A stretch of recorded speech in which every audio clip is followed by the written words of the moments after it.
I'm a big believer that the founder is part of the soul of the brand. They care for the brand genuinely because they gave birth to that brand, and they tend to be visionary in how they think about the brand for the long term. So the advice comes always from a very genuine love place, which I think is very important for the brand. Explore the minds and marketing strategies behind today's winning brands and businesses. Tap into the power of the creator economy with Earned by Creator IQ. Here's Conor Begley. Hi, everyone. Welcome to Earned. I've got Vasiliki on the show today. Welcome to the show, Vasiliki. Thank you very much. Nice to see you, Conor. Oh, good to see you too. And I should have done the research beforehand, but I think it's got to be coming up on a decade that we've known each other. It's got to be at least close to that. Yeah, I think I was setting up Prestige at the time, and one of the things I was doing always was to go and scout the cool companies, and I have to say you are one of them, and all the advice you gave me consistently over the years, you were always on the dot, so thank you for that. I tried. I think, it's funny, I'm looking right now at your background, and you became CEO of the Prestige Group in 2014, which is probably around the time we met each other, which was about 10 years ago. So yeah, that's crazy. Well, let me just give people a background on who you are before, just so in case they don't know you, which is not going to be that many people that don't, but for those that don't. So you were at Procter & Gamble for a long time on the brand management side. Then you came to Unilever and founded a group, the Unilever Prestige Group, and were CEO of that group, and then really kind of led the acquisition of 10 really phenomenal companies, right? K18, Living Proof, da-da-da. And then now you're the chairwoman of CW UK, which is amazing. So congrats. Thank you. Let's start right there. I mean, I think that what you did at Unilever was not common, right? It's not common to go out and start an entirely new unit and then acquire 10 businesses within that unit. What was the inspiration for doing that? And what was that process like for you? To be honest with you, the inspiration was very much the outcome of a strategic analysis. We wanted to do something in the premium sector. And so it was the outcome of a strategic analysis. How premium do you go? We chose to do the prestige way versus kind of lower prestige, etc. The key rationale was it is a high growth segment, right? It has longevity to it, and it's definitely a wide space for Unilever. So it was very much the outcome, honestly, of a strategic analysis. Obviously, my hold to fame, I guess, is the creation of a new business model and how we ended up doing it, because I'm a big believer that you create organization units to the job to be done and focused on the future versus the past. A lot of people will always say, what will other multinationals do? How do they run the divisions, etc.? But I'm quite obsessed about doing the job to be done according to the market landscape, you're riding, and also anticipating the waves ahead of the trend. And I think that was part of the secret sauce and why we were successful. So how did you structure it differently than the way that maybe Unilever does it or that other organizations do it? What was different about your approach?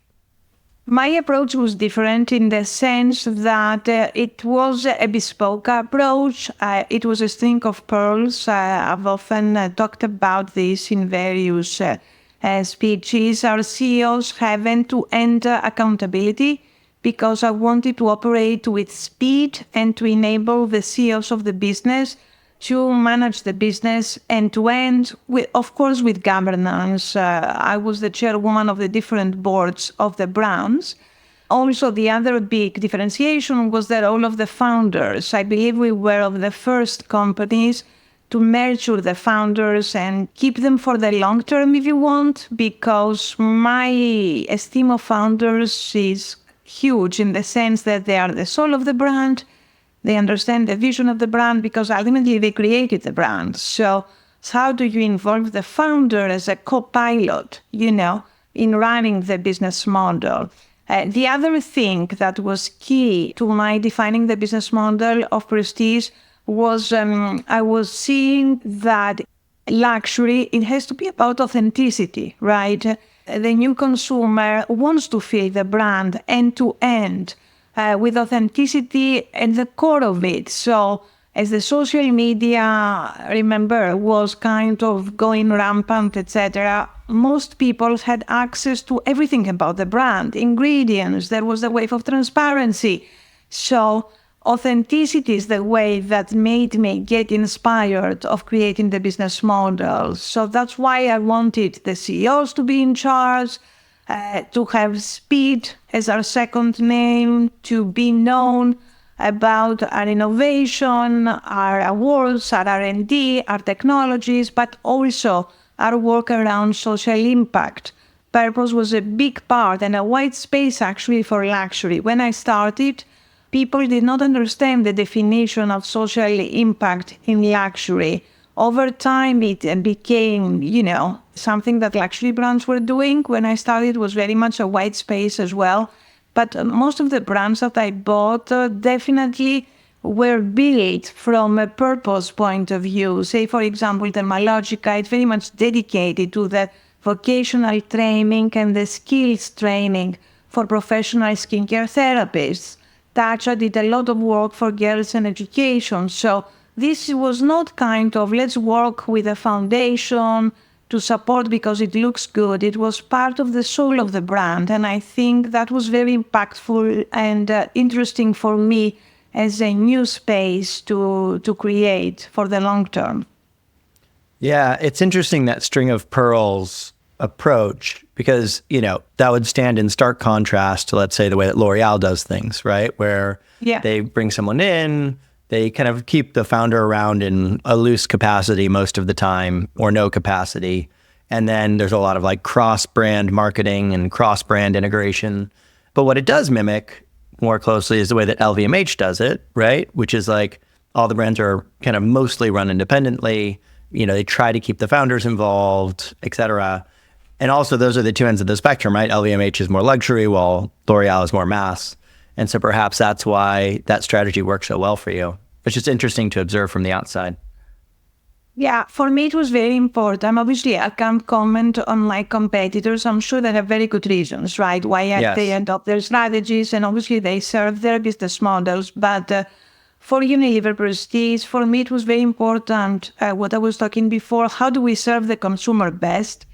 How do we market with making sure everything that we do, say, operate is authentic and it's transparent with the consumer?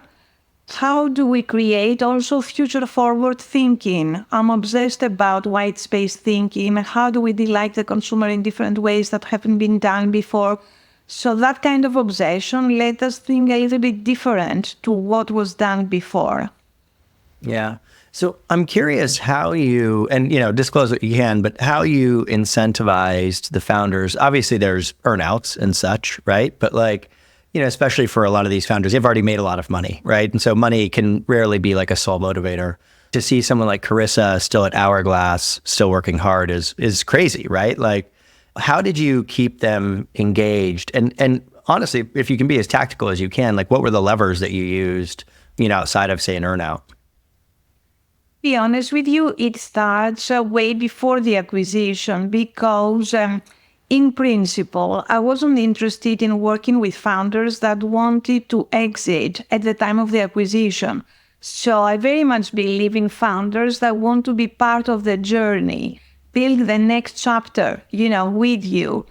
So could be that this was part of my selecting process, finding the partners who want to be there for the long term. But I truly think it's also part of the business model we created, because the companies, we wanted to keep the companies authentic for the reasons we talked before. So, and I worked very much with a bespoke model of where the founder truly wanted to be involved. Some wanted to own the creative process, some the innovation process, some wanted to run the business. So I didn't have a cookie cutter approach that, this is the role of the founder and this is how we're going to run things. So I think this really helped to leverage people in ways that were inspirational to them. And if a founder is inspired, the company will benefit no matter what. There's something about having a founder involved that both, one, from an external perspective, gives the brand a history, right? And gives them, a soul in some ways and a face. And then separately, there's some level of intuition or caring that exists from a founder that's just hard to replicate from somebody who didn't found something, right? I think it's unique how much emphasis you place there. And it seems to have worked out well. Yeah, thank you. I pride myself in it. Again, I'm a big believer that the founder is part of the soul of the brand. They care for the brand genuinely because they gave birth to that brand, and they tend to be visionary in how they think about the brand for the long term. So the advice comes always from a very genuine love place, which I think is very important for the brand. Yeah. You've mentioned you looked for founders that wanted to stay involved. That was a criteria that you used. Obviously, you were targeting more of the prestige segment in terms of, distribution, price point, et cetera. But what were some of the other characteristics you looked for when deciding, what brands to pursue or not to pursue? Yeah. I'm curious if there's any brands you missed out on that you really wish you would have gotten and you were very close. Obviously, I can't talk about that. About that. But I can tell you how I think about brands. Obviously, the first thing is this a beautiful brand? Is it differentiated? Is it going to be around for the next 20 years, right? The longevity kind of question. Does it have global relevance? How is it differentiated? Does it have patented technology? Does it have a founder? As we talked, what is the quality of the management team? Does it have true purpose? What is the legacy of this brand in this world? These are kind of, the top 5 or 6 things I was always looking at. And then, of course, I always use my gut. Yeah. The gut is underrated. I mean, the gut is some 100%. Combination. It's some combination of all of your experience up till that point, right? There's some survival instinct baked in there that's valuable.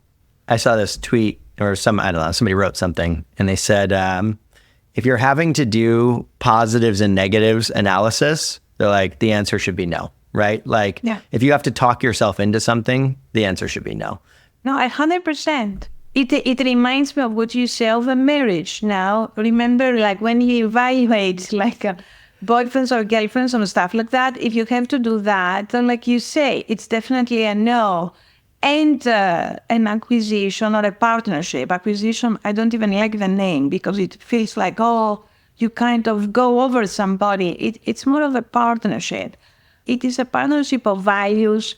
It's a partnership of vision, a common ideal, a common journey, There are, to your point, acquisitions that looked good on paper, but I didn't want to do because there was not a convergence of value sometimes or on strategy some other times. Then there is nothing worse, I believe, than being successful in buying a brand and day 2 you say, by the way, I don't like your strategy, I'm going to do something else. I'm not the person who does these things. There needs to be, I'm an enabler of somebody's dream, Of course there will be input and, hopefully we can bring more opportunities and, a big company offers more resources to do things faster, bigger, more scalable, but you have to be aligned and joined in the hip. Otherwise, it rarely works.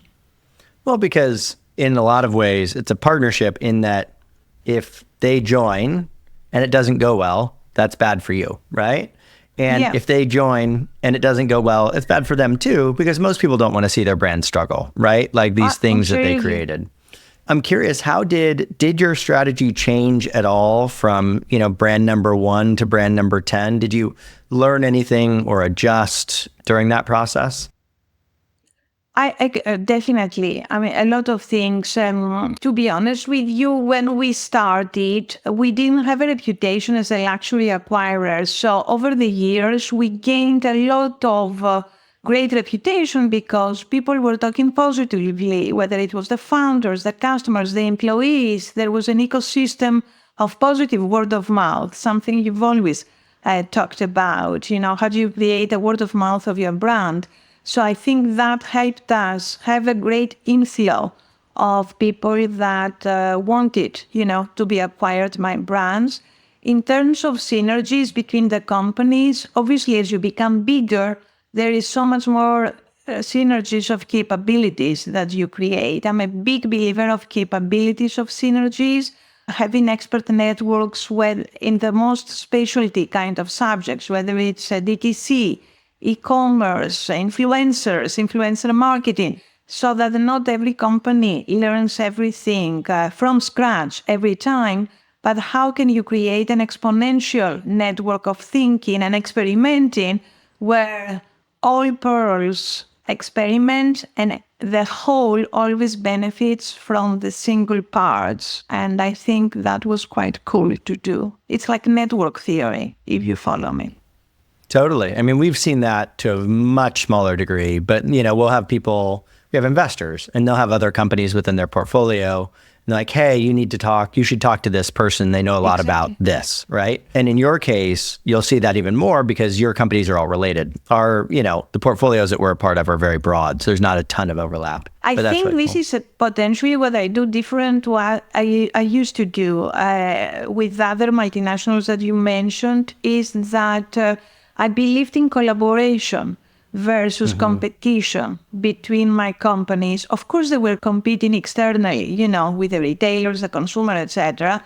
But inside the group, there was a strong sense of collaboration. I created interdependent ways that people wanted to help each other. I think what helped me as well was the diversity of thought that I had across the CEOs.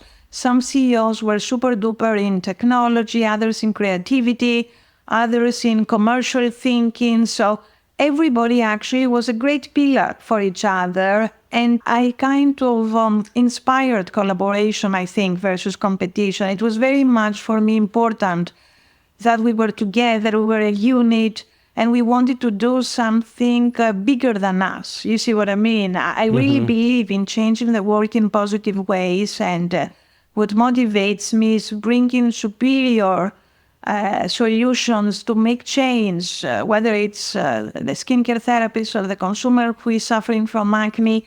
And unless we collaborate with each other, we won't be the best, So I created that environment, I believe. I would bet have a lot of them become friends, Yes, now. I hear they have dinners in Los Angeles, and sometimes I wasn't invited to those.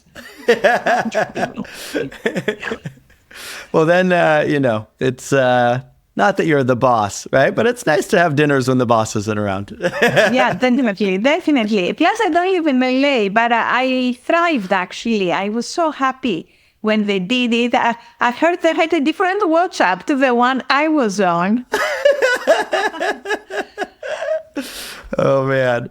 So let's take a step back. So we talked a lot about Unilever, and Unilever Prestige. Let's talk, kind of about your background. So I think first, from 1993 to today, you rose from an associate brand manager to the CEO of this 3,000 person organization.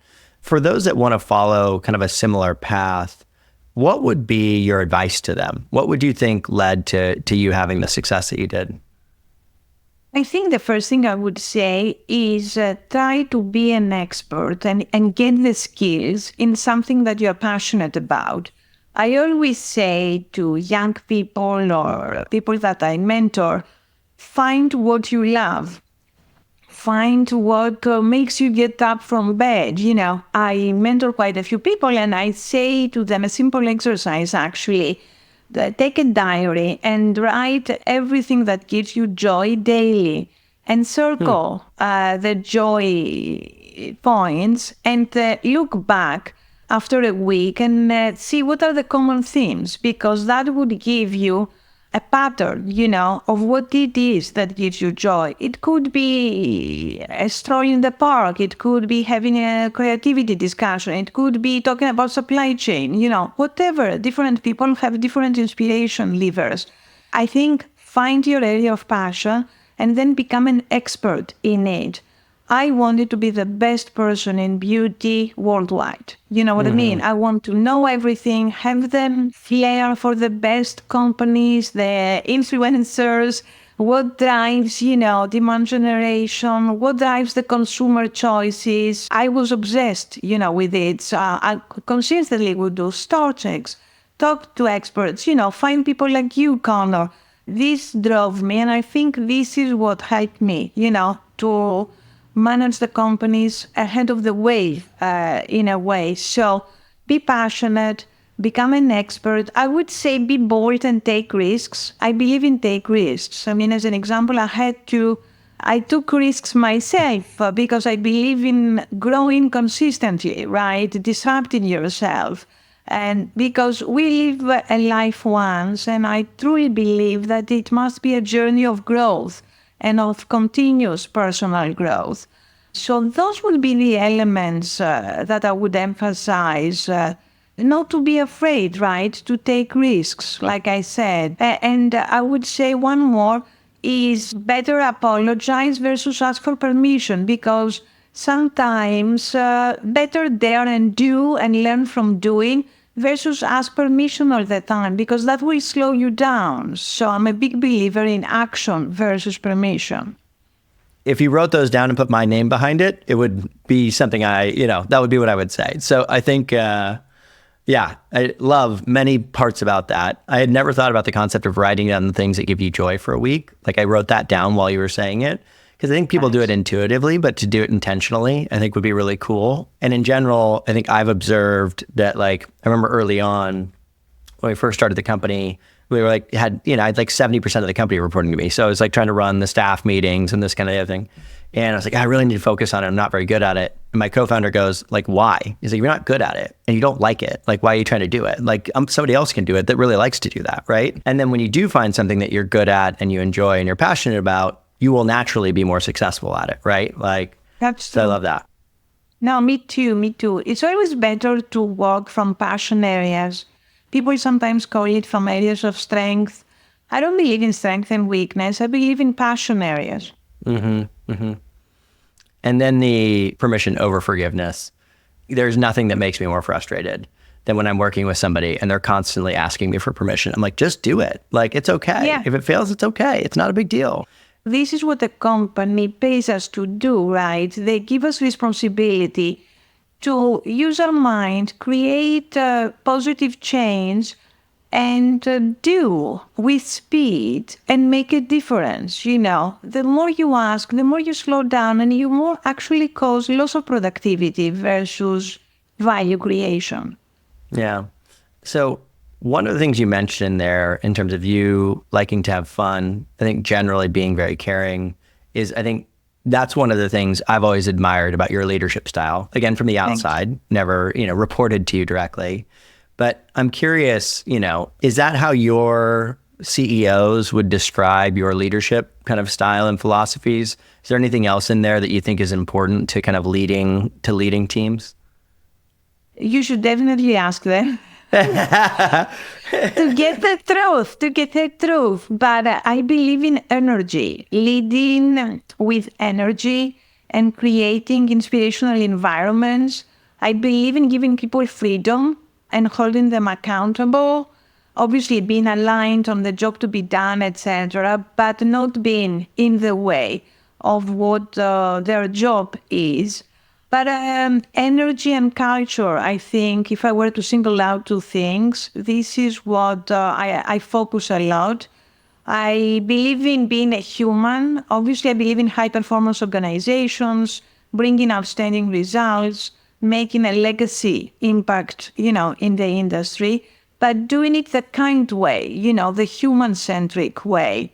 Having people wanting to be part of the ecosystem of high performance, happy ecosystems of outstanding business results, because I think it's a circular happiness economy, you know. I always say if the founder is happy and you do the right thing for the consumer and the business, you know, you bring the top line and the bottom line, the shareholder is happy. In my case, it was Unilever, right, as the shareholder of Unilever Prestige. And then it's a beautiful ecosystem of happiness.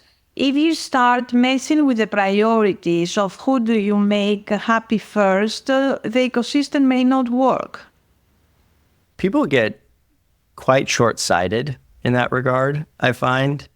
It's like the one that always stuck out to me was, you know, the doctors that get sued the most are not the ones that are bad. It's the ones that are mean or like just jerks people don't like, right? That's who gets sued. I just think that people underestimate how impactful it is how you treat someone, right? Not just what the end result is. We've had people that have left our 100%. company and that, you know, go on to be like huge advocates and huge parts of, you know, even if they were let go. But it like how you treat people has such a lasting impact on the success of the business. Yeah. People always say they will always forget what you said. They will never forget how you made them feel.